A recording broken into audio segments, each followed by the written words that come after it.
So, welcome, Logan. It's such an honor having you here on chapter two. Thank you, Eric. Excited to Today, be here. today we're going to talk about leadership in individual groups. So, first of all, for those who are listening to us, I would like you to introduce yourself, who you are, where you're from, what you're doing here, and what's your career in golf and as a coach. Yeah, sure. Sounds good. Well, my name is Logan Reese. I'm the men's golf coach here at Emmanuel University. I played here as a player. I lived in Daytona Beach, Florida.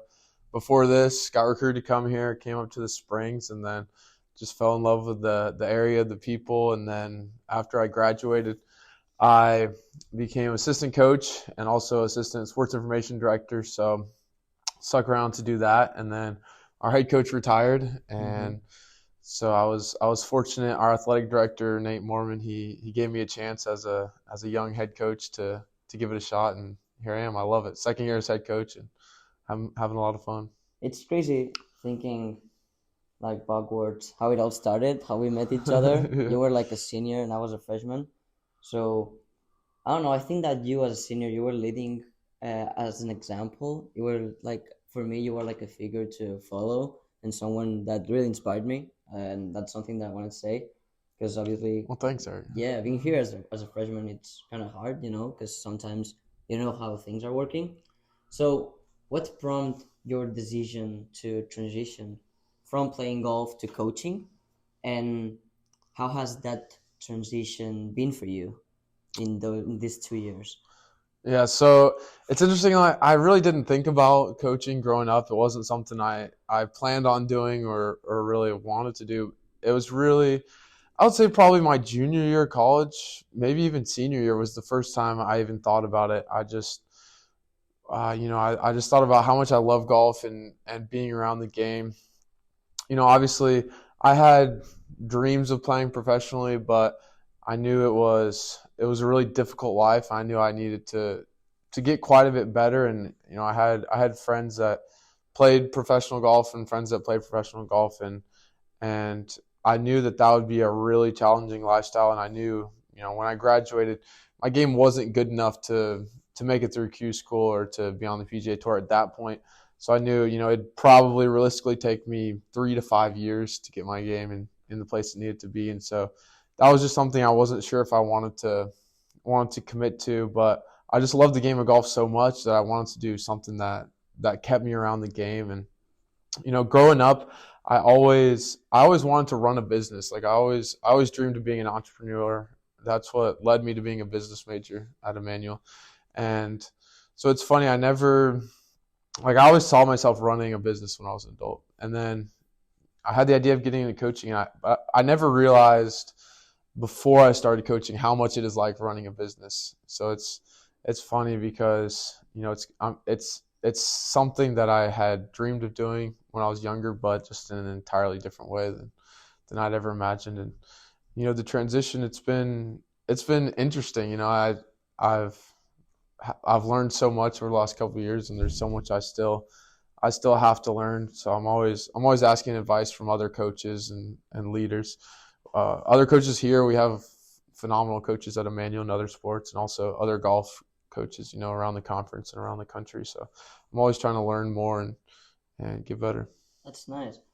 Mm, what would be the hardest thing you faced as a coach right now? Because obviously this is like a business. You are Mhm. looking for recruits that have to perform good in order to have good results. What happens when you recruit someone and the results expected are not showed? Yeah, I mean, I'd say there's a lot of things that are very difficult in different ways.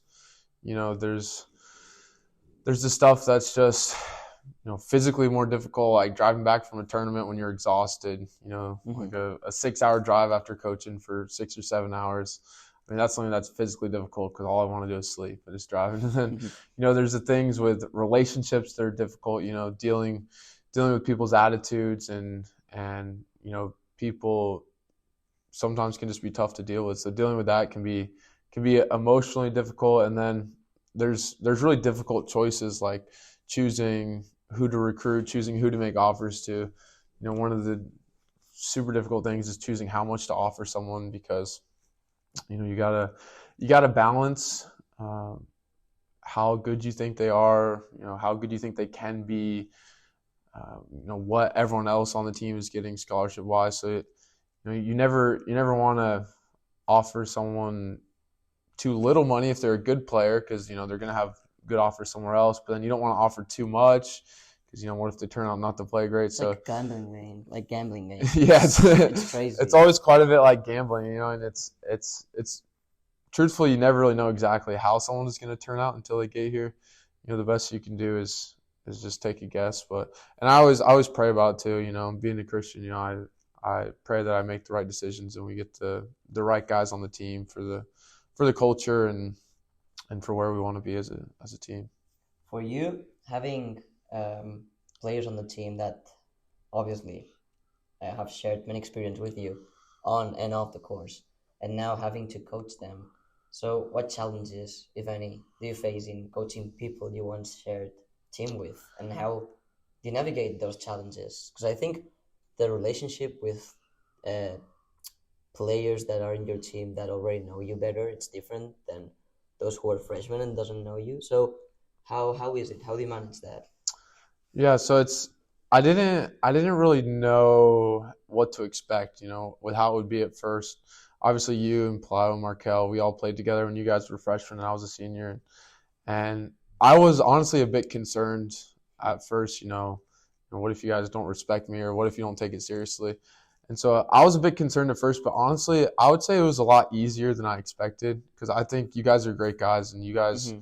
you guys really respected me and respected the decisions I've made, and I feel like you guys are very supportive of me. So I think you guys have been great, and I feel like uh, I believe you guys respect me, and so I really appreciate that. It was honestly, I was worried about it, but I would say it was honestly easier than I expected, just because you guys are very respectful and you guys have been great. And I feel like because we have a good relationship, I feel like you guys can always be honest with me. I feel like you guys are honest with me Mm-hmm. and talk to me about suggestions and ways to improve. And so I always appreciate that, because I don't know everything. I'm trying to learn everything, but obviously I don't know everything now. So I always appreciate your guys' input. But I feel like it's not been as difficult as I expected, just because you guys were great. We talked a lot about this, and you know, having you as a coach, how was it? And we talked a lot with Blay and Markel, and also Brock, because I think Brock knew you in a tournament. Yeah, Brock and I played a junior golf tournament And together, I like think he met uh, you while you were eating like 4 or 5 years ago. yeah. Well, actually, it wasn't a junior golf tournament. It was like a tournament between like semesters in college. So the first thing he said when he first came, he was like, Logan, like I met him and he was eating. I can remember him because he was eating like peanut butter and jelly sandwiches all the way, and he ate like five sandwiches, and now he's my coach. So our position now, I think everybody respects you a lot, and that's the good thing. Because without respect, I think that as a coach, it's very difficult to be leading a team. So that's something that I think you're doing very good. So I don't know. However, on the flip side, what are some of the rewards? As you said, some of the rewards that we are helping you, trying to push you as a leader and helping you with some things. And I don't know. Would you say you have benefits that other coaches doesn't have because you have like a closer relationship with your teammates? What would you say?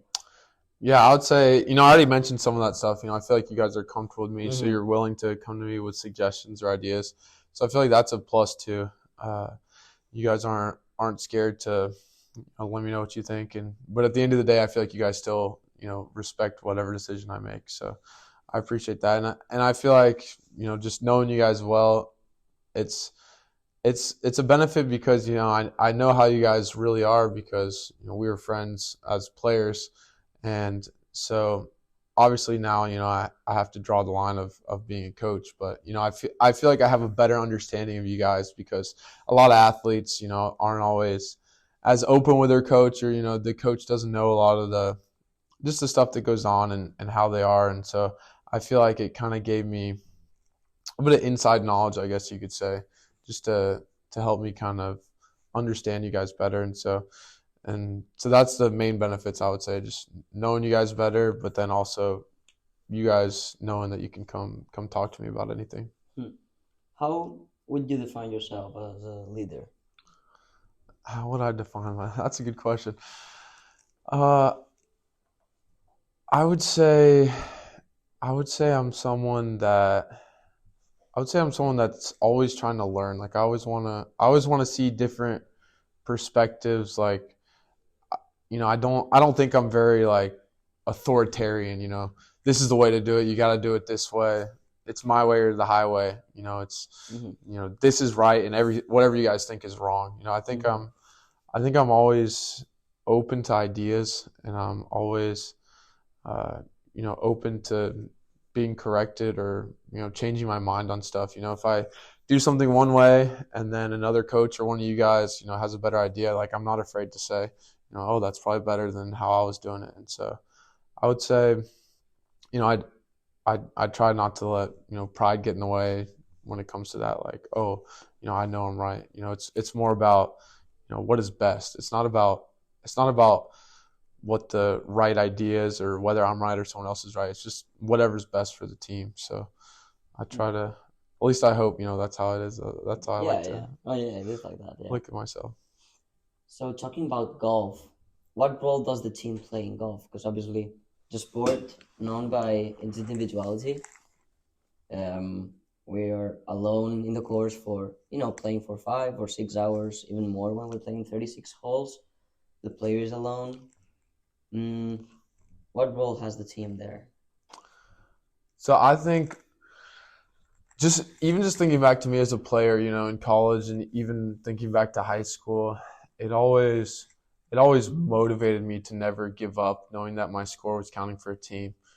If you're just playing a tournament by yourself, then the only one affected by the result is you. But playing as a team, obviously in college golf, the worst score is dropped from the round, but lots of times there can be a couple guys struggling at a time. So lots of times you can not be playing your best and your score is still going to count. And so just knowing that my score didn't just affect me, it affects everyone on the team and how we represent the school and in our program. I think that always motivated me as a player. And hopefully I feel, it's the same for everyone on the team. And I think it's great to have people around you that can push you to get better and practice alongside. I don't mind practicing alone. Playing golf alone. Sometimes it's nice, but my favorite thing has always been being with other guys, Hmm. practicing with other guys, and I think that Think you can improve more if you surround yourselves by people who knows more or is better than you. yeah. That's something really good about golf and how we play as a team. So to explain a little bit the format that we play, for example, we have 12. We're 12 in the team, Yep. and we only qualify 5. For those of you who don't know about golf and college golf, we play qualifiers, and top 5 plays, and on the tournament, the worst score drops, and only the 4 best counts. The thing is that most tournaments have a day with 36 holes, another day with 18 holes. What's your role in the course in competition? Because obviously you can follow the guys, but you gotta dedicate some time with one guy, then go to another guy, try to be with everyone. Some people, I know, for example, Markel, sometimes when he's kind of mad, he doesn't really like having advices from other people. So Mm, how you manage all these feelings and having to watch all the players and helping them through all the day in the course yeah. with a cart moving around. How Yeah, is it? it's tough. A lot of people from outside the golf world, don't realize that Yeah. college golf on Monday is 36 holes. You're getting to the range at 6:45, and then going to the holes at 7:45, starting at 8, and then all of a sudden Hmm. it's 6:30, 7 p.m. at night, and you're barely finishing, or some days not even finishing. You got to Yeah. finish the next day. So it's brutal 10 to 12 hour days, and the toughest thing for me as a coach is that there's only one of me and there's 5 guys, and so because we're always paired up with other teams, so all 5 of the guys are going to be in different groups on different holes at the same time. So it really It really varies, what I do with each person to an extent. Like you said, it's very individualized, and so I'm always trying to get to know the guys in practice and qualifying and figure out their games. And I like playing with the guys too. I feel like sometimes me playing myself with the guys and against the guys helps me know their games better, Tells you a lot to, about to us. be Yeah. able to compare their game to my own, and my own game just kind of gives me a standard for where they're at, Mm-hmm. whether it's how hard they like to hit their putts or how far they hit each club.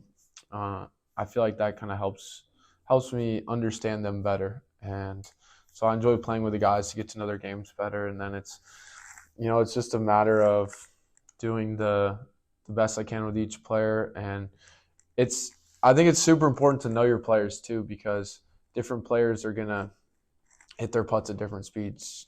Pelayo is always trying to die in putts, whereas Markel, if he's inside 2 meters, he's going to be pounding it in the cup. So I always know reading putts. If it's on a short putt, I know that for Markel, a little less break because he's going to be hitting it firm. Markel probably a little more. Pelayo probably a little more break because he's hitting it soft. And people respond to different situations too. Like you said, some guys get more upset. Some guys get more angry for different reasons. So sometimes I feel like I'm trying to be a psychologist and Yeah. talking to guys and trying to improve their attitudes. And so like a lot of times what I'll do is sit on the par 3 holes and wait for everyone to come through. Mm-hmm. And that's always a nice spot to be because everyone is hitting the exact same shot from the same yardage. So I can give good information about it to the other guys, how far it's playing, what club I think they should hit. And I also feel like it if I'm usually on the par 3s, then the guys know that I'm going to be on the par 3s, so they know if they need food or water, then they'll see me at a par 3. So I think it kind of just helps them know, the next time they're going to see me, the next time they can grab a snack or food, because that's the other thing. When you're on the course for 12 hours, you got to be eating and hydrating. And so I'm always trying to make sure everyone's hydrating and eating a lot of food. Mm-hmm. But the toughest thing is that they're in 5 different places and there's only one of me. I wish I could be with all of them at the same time. Are you stressed? Because as a player, as a coach that was a player, I'm pretty sure that sometimes you're like, oh, I want to play so bad. And maybe you see a shot from a player like, oh, not like this, I would do it that way. Or how do you manage the stress? And, I think that in Tusculum, winning that day, how did you manage stress there? How emotional it was? And I don't know, tell us about that experience in Tusculum and how you manage your stress in the course as a coach. I think I've definitely come a long ways. I remember even just the year I was assistant coach, my first year as head coach, I was just constantly stressing all the time, thinking like, oh, I got to be with everyone and help everyone and do everything. But I've started to realize, all you guys can play golf on your own. You don't actually need me. So I've realized at the end of the day, there's really not much I can do. So I really need to just relax a little bit. So I've come a long way when it comes to being stressed, but I definitely still have a little bit of anxiety, every time. Yeah. Especially when the scores are really close. And Tusculum, that was when I was the most nervous. In contention, it was difficult to tell exactly how we stood because not all the scores were in the live scoring. We had most of the scores in the live scoring, but Danny's groups wasn't. So we didn't know exactly how we stood, and it was us and Tusculum battling to win the tournament. And so I was nervous out of my mind. I remember in the van ride afterwards, I remember asking everyone how I looked, because I was trying my hardest the whole day to just look cool, calm, and collected. I was fighting with everything in me just to look super calm. And I asked, and everyone was like, "Oh, you look super nervous." And I was like, "Oh, dang it, I need to work on that, because I want to be the steady one, the emotionless like one. looking tough, even looking tough, either way." But everyone told me, they could tell I was a nervous wreck. And so that's funny. And so, that's something I need to continue working on. But I've definitely come a long ways, just accepting that at the end of the day, I can't control anything. And that's something the players need to realize too. At the end of the day, they can really all they can control is their attitude, the club they pick, and their mindset when they hit each shot. You can't control where the ball ends up or where it bounces. Whether or not the putt hits a spike mark and falls in the hole or bounces out of the hole. You can't control any of that. So at the end of the day, you just have to give up control and just relax. And it's tough because I like to be Yeah, in control, but at the end of yeah, the day, you can in golf. You there's can. really nothing. And so yeah, I've definitely come a long way, but I definitely still get Talking nervous all about the time. mindset, mm, what's your message before starting a tournament? I already know it because I've been there. But for those of that are listening to us, what's your message? What do you tell the boys before starting such a long day with the people is nervous? How's the environment there? What's your message before starting the match? Yeah, I mean the thing I try to remind the guys every tournament is just never give up because over such a long day, 10 or 12 hours, it's especially if you're playing bad, it's easy to check out and stop trying. But every every single shot matters and is going to count for the team and for yourself. And so I always tell the guys the biggest thing is never give up. And then of course my two most famous words that I tell the guys all the time are be patient. Patient. Be patient because it's going to be a long day. You can't force yourself to make birdies. You can't force yourself to hit good shots. You just have to try the hardest you can and then be patient. Wait for the birdies to come. Wait for the good shots to come. Wait for the green to clear. There's a lot of waiting when we have those 10 or 12-hour days because the pace is slow. You're waiting on the group in front of you to move, and so if you're getting all upset and riled up, then you're really just wasting energy, and you need to conserve energy over such a long day. So just stay patient, wait for the birdies to come, keep grinding, and keep a good attitude. That's the biggest thing we can control. So I try to remind the guys that constantly. Yeah. In practice, how is it to be a golf coach in practice? Because obviously you have different swings. Everybody is struggling with different things in their swing, and you cannot dedicate an hour for each guy in every practice trying to figure out how. For example, many guys, the top five probably is not going to be like this because their game is more solid. That's why they're the top five. But for those players that are facing struggle in their swing, how do you help them, or what recommendation you have for them? Maybe talking with their swing coach back home, because obviously you cannot handle all this work together. What's your position in these circumstances? Yeah, so I would say that when it comes to those guys, I think it's super important to have a good swing coach, someone you go to, and I'm always willing to help. I'm always willing to give my opinion on the swing. I don't claim to be a good swing coach, but obviously I do know some things. So Stuff, obviously, yeah. I'm always willing to help myself, but I always recommend guys have someone. And a lot of you guys do have swing coaches back home, so I think that's super helpful. Some of the guys don't, so then I'm always trying to help them find someone or commit to someone, or I'll help them out some. Or it's also awesome to see some guys helping other guys out. Like Brock was struggling with some stuff, and Danny was giving him a little lesson, and it seemed like Brock started hitting it better. So maybe Danny's got a career in teaching the swing. But it's always great to see stuff like that, and I think that the best I can do is support everyone and be there for them. I don't like to give people swing instruction or advice without them asking. Like I never just go up to guys. Obviously, when I see someone's alignment is really bad, I'll say, "What's your target? Where are you aiming? Do you realize where you're aiming?" But I generally wait for the guys to ask me because golf is such a mental sport, and there's so many different combinations to hit a ball well that I don't want to just force my ideas on guys unless they ask. If guys ask, then I'm always willing to help out. But the other thing I try to do is get the guys to think about their swing as little as possible. It's something I've talked with some of the guys specifically about a lot more than others, but just getting out on the course and playing golf and not playing golf swing.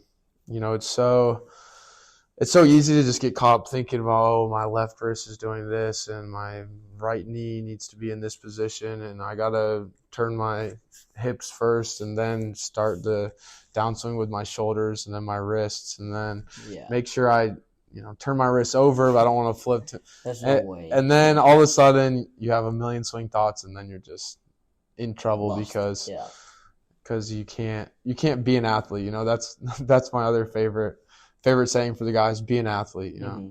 Uh, don't think about your swing, just think about your target and just be an athlete. So I'm a huge proponent of playing too. I make the guys play a couple days a week, and then even the days I give them the option. I always typically prefer everyone to play. Obviously, there's times when you need to work on stuff in your swing, or there's something specific you need to work on. But I think at the end of the day, playing is how you learn to shoot lower scores. You just got to go out and shoot those lower scores. Talking about qualifiers and all that period when people is trying to make the team. So you have two results. Normally it's always the same. You have the top five who enters, and the rest of the people who are not in the team and not traveling, they have two options. That's how I see things. One of them is thinking about how to improve and what's the weakness of their game and working on it while the other players are playing tournaments.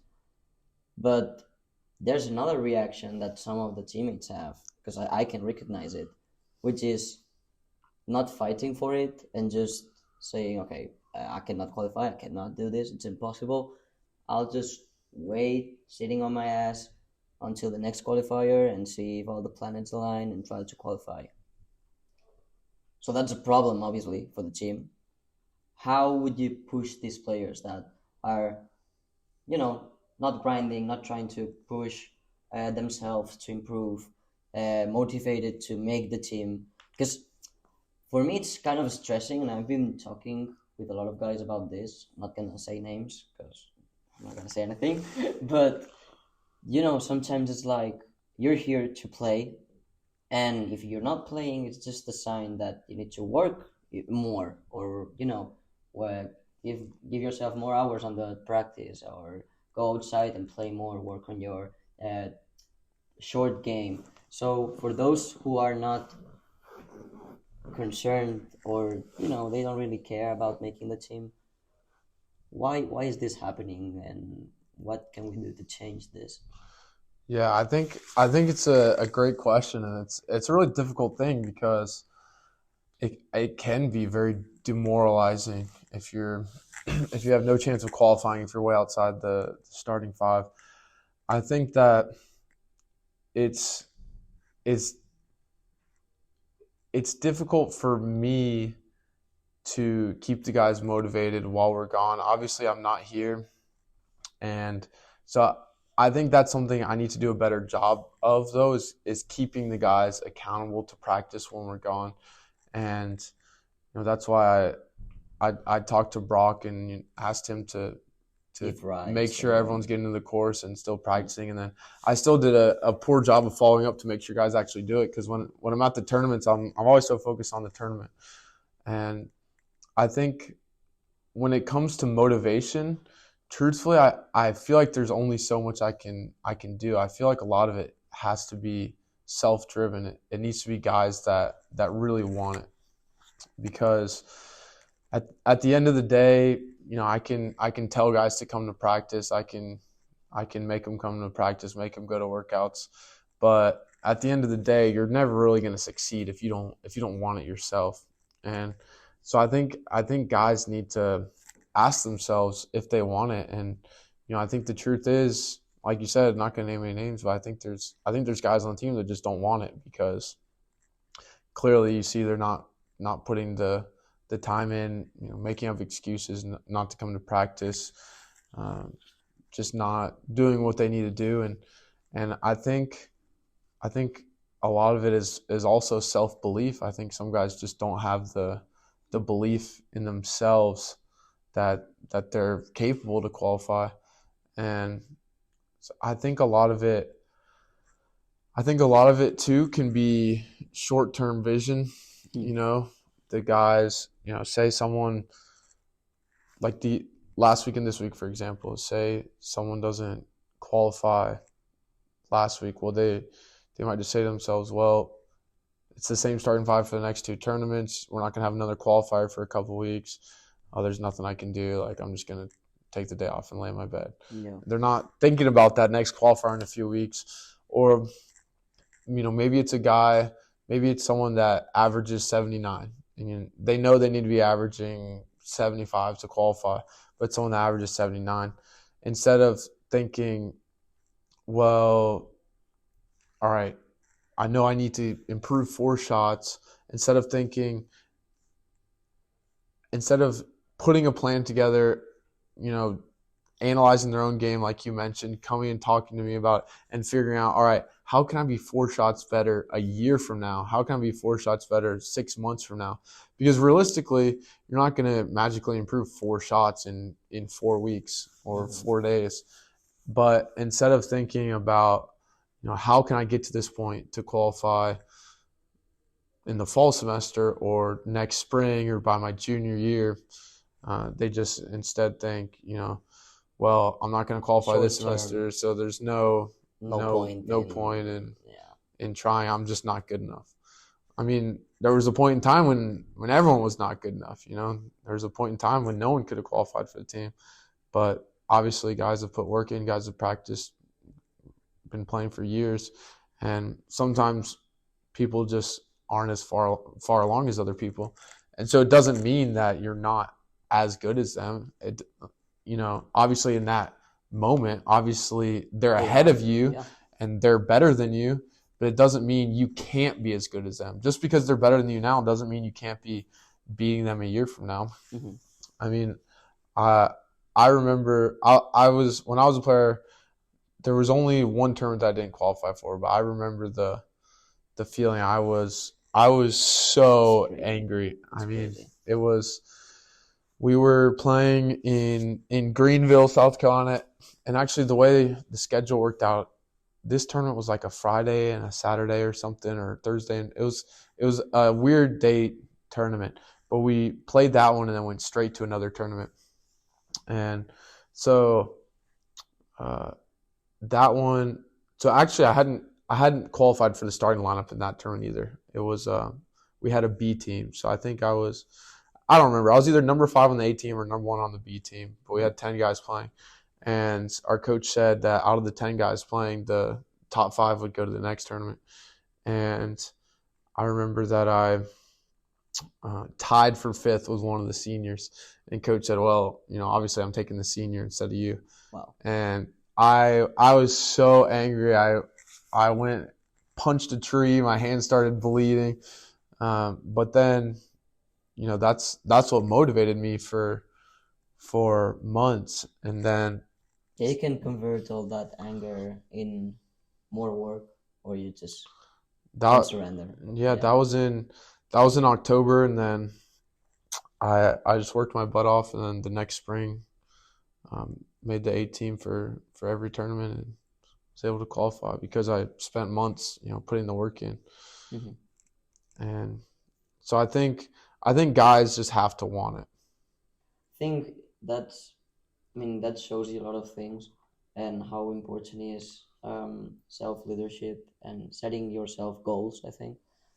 And one thing that helps a lot the team, it's the meetings that we have, I think, before starting the semester, so you can know how is everybody, what is everybody expecting of themselves. And I think those meetings helps you to know in what way is everybody trying to go. Mm-hmm. So I think it's very important for you to keep doing those meetings,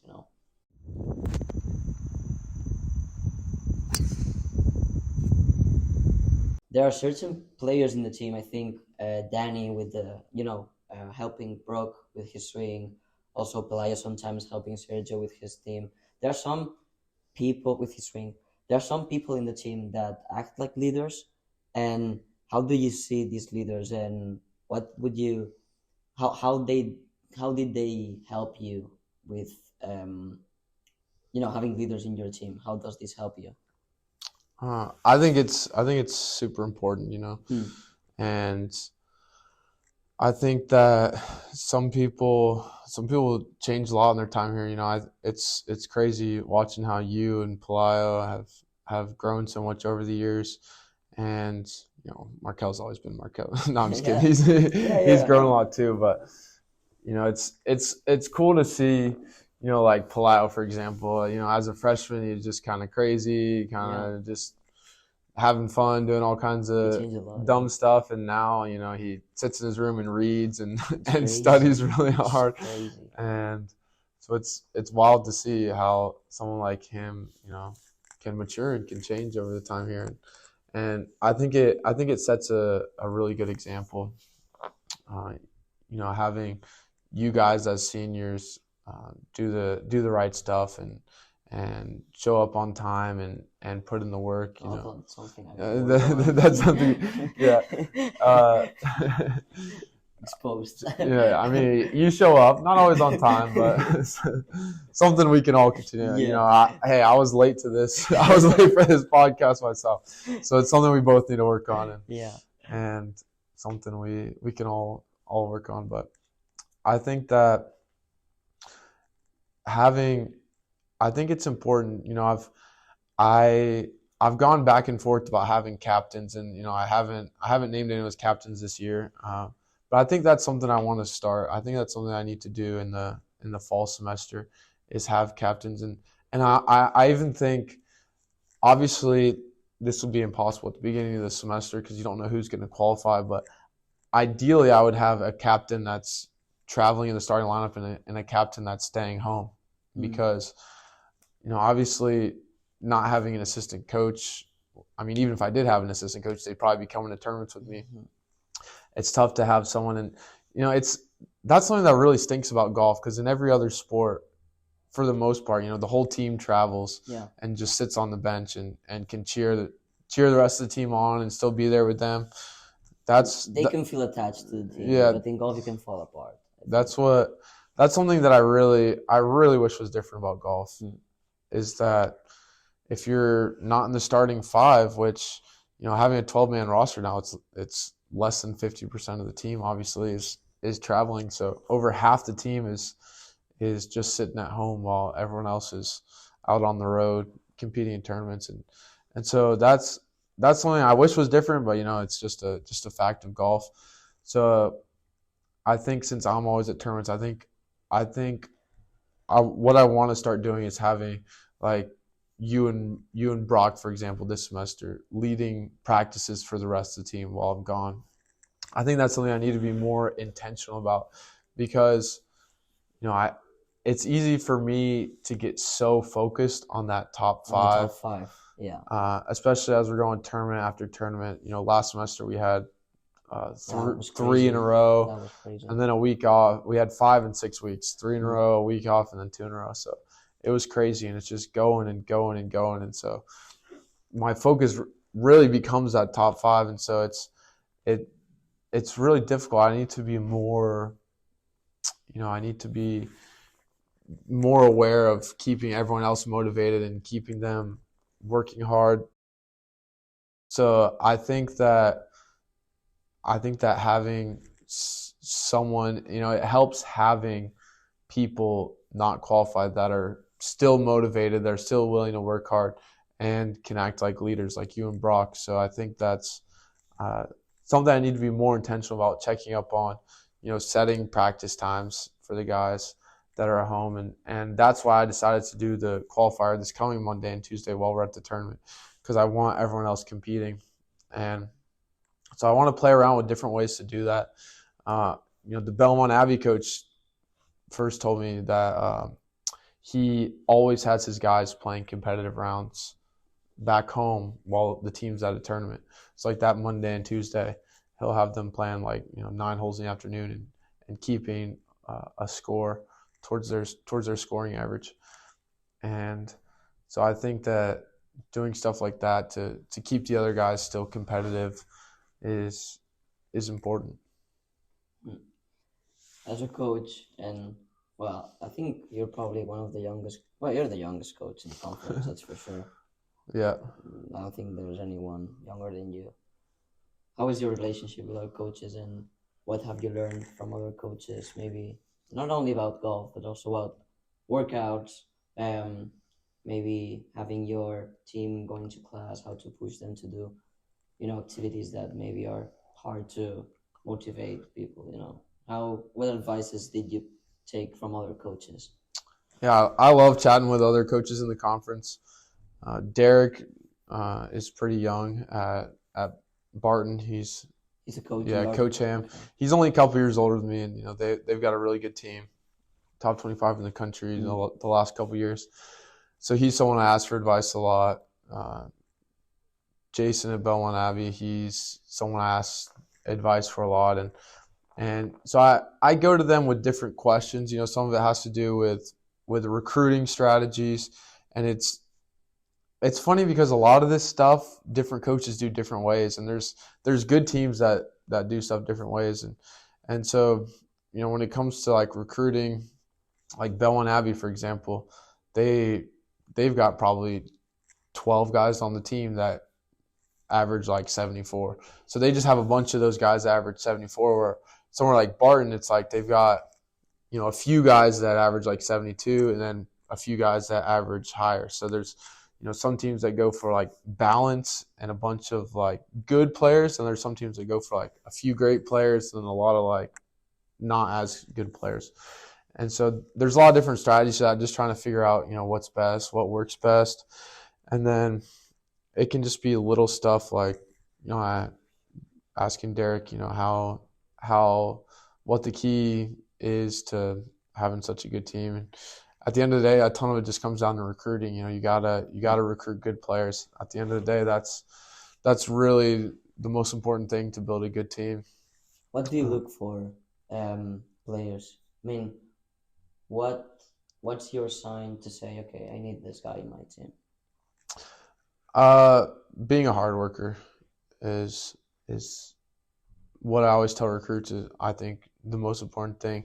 Obviously, you want kids with a good attitude. You want people that are positive, and it's okay to get mad, but there's a difference between having angry outbursts on the course and being negative like every single hole. And but at the end of the day, if you're a hard worker, I think that's what is going to take you furthest. There can be, I'm still willing to recruit a kid that averages 78 if he works his butt off. If it's someone that has only been playing a couple years, but they work super hard, then you can make big jumps. If you haven't been playing that long. So if they're willing to put in the work and doing it the right way, then I know that after a couple of years they could be significantly better. I know I myself, I averaged like 78 or something my freshman year, and then 74 my sophomore year. So I made a pretty big jump myself. So I know it's possible. So that's I'm always trying to uncover the diamonds in the rough. Mm-hmm. And then when it comes to good players, I really love to see players that aren't afraid to go low. People that have shot, mid Yeah, on the mid like to high Costco 60s, area, yeah, yeah. in tournaments. Any scores in the 60s always look good in tournaments. People that can go low, the lower the better. Even if it's in practice, if they've shot 8 or 9 under in practice, that's always a great sign. But seeing under par scores in tournaments is great. Even if it's a kid that averages like 74, 75, if I know they can shoot 600 in a tournament, then sometimes that's all you need in college golf. It's okay to be a little inconsistent. Yeah. Uh, but at the end of the day, I want people that work hard. I want people that are Hard willing to, work beats talent. yeah. I want people that are willing to grind every day, and I don't want to have to worry about kids missing practice or workouts. Like at the end of the day, it's I want people like like Austin, like Jack, that are just gonna show up every time and put the Mm-hmm. work in, and so that's really what I look for. What's your expectations for, maybe the next couple of years? What, Yeah, well, I think it's hard to expect anything in Yeah, golf. You know, in golf, yeah, yeah, it's very hard. it's But very difficult. But I think all of us have expectations. yeah, So what would you say? I mean, I want to be a top 25 team in the country. I want to compete for conference championships. You know, I think we already have a chance to compete for conference championships. I think that there's only one team in the conference that's definitively better than us, and that's Barton. Barton. Yeah. Every other team, I mean, when it comes to rankings, we're fifth in the conference right now, but I very well know we can beat every team ahead of us. We've beat them plenty of times. Belmont Abbey, um, Mount Olive, Erskine, Yeah. and so all three of them, and they're really not that far ahead of us in the rankings, and we've beat all of them in different tournaments throughout the year. So I know we can pretty easily beat every team in the conference except Barton. They're the ones we're going to have to bring our A game for, but I love having the good competition, and I'm just hoping the guys show up to Cutter Creek. But I want to make it to the national championship. I think conference championships are cool, but making it to the national championship is a whole nother level. Yeah. And so obviously we're in a difficult position in the Southeast, best competition in the country. But I think that long term, that's where I want to be. I want to make it to the national championship consistently and contending for a national championship. It's pretty ambitious, and we got a long ways to go, but just trying to get better, day at a time until then. If you had to say something to someone trying to make it to college golf, what would you say to him, or what advice would you give? I would say you gotta love it. If you don't love golf, then you're not gonna have that much fun at the end of the day, because it takes a lot in college. A lot of times you go into practice after a full day of class and studying and working out, and so you're already tired by the time you go to the golf course. And so if you don't really love it, then you're just gonna be miserable. Mm-hmm. So I think the first step is loving it. Once you love it, just work hard. If you truly love it, then a lot of the work isn't going to feel like work. Obviously, everyone has days they don't want to go to the course, and that's when the hard work really comes into play. If you truly love it, it's easy work most of the time, but you got to be willing to work hard every single day, because I think anyone can make big improvements. Anyone can get better. But if you're not willing to put in the work, if you're not willing to grind, if you're not willing to play in the rain, if you're not willing to play in the cold, if you're not willing to show up to workouts, at 6:30, then never gonna get there.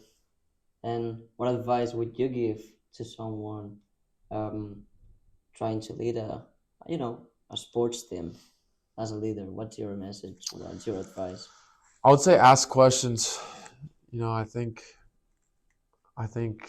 that, especially me being so young, there's a lot I don't know. And, I've only ever been in a manual, so I don't know anything else. I don't know any experiences. So the only way I can really get better is to ask other coaches. So I would say ask questions. That's the number one thing. Mm-hmm. So hopefully you're gonna have a good season now. What do you think of this conference, Carolinas, coming up in April? Do you have any expectations on that? Or... For the conference tournament? Yeah. I'm excited. I haven't heard yet if it's been approved by the ADs, but the new potential change, I think I mentioned it to the team, but I don't remember. It hasn't been approved by the ADs yet, but the coaches voted for it, is that every team can bring 6 guys, and the coach is allowed to sub someone between rounds. So that could be I haven't told you about that. No. So that could be very interesting for conference. So the coaches voted to do it. That's new. Now the ADs just have to approve it, because they have it in place for the national championship this year. What? Division II has it in place for the national championship. Okay. And so our conference, the coaches voted to do it, and so now the ADs just have to improve. So we're gonna bring 6 guys, and you can. So I'll bring 6 guys, and we're allowed to swap between rounds. Wow. So that's could be fun. interesting. Yeah, it's a lot of fun. Yeah. And I think Cutter Creek's a beautiful course. I wish we would have played a little bit better in the fall when we played our tournament there, but there were plenty of positives to take from it, and I think the course typically plays pretty different in April than it did in October, and so I think the course suits some of our players well, and I'm just hoping that we can show up and From my grind. perspective, it's like I know all of us could go very low. We just need that day that everybody goes low, you know, because I think that the problem we have is some of the guys, maybe the top three is going very low, and then the fourth and fifth are not that low, so you have to take maybe a 78 or a 79 score. But I'm pretty sure that's gonna be one day that everybody's gonna shoot low, and that's the day we're gonna perform better.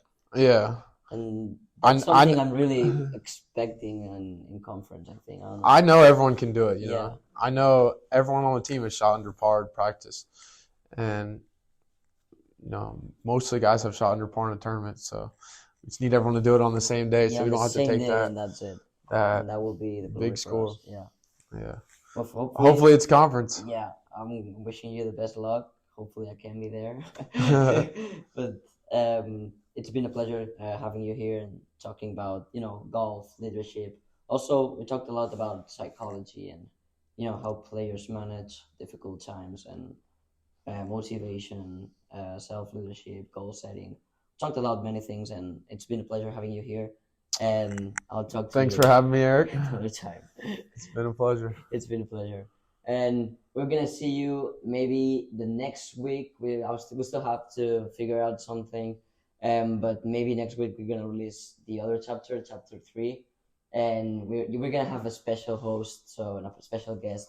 So just uh keep watching. I wanna heard about y'all, your feedback. What do you think about this podcast? How can I improve also? And that's it. Just thank you for being with us, and thank you, Logan, again for being with us. Thank you, Eric.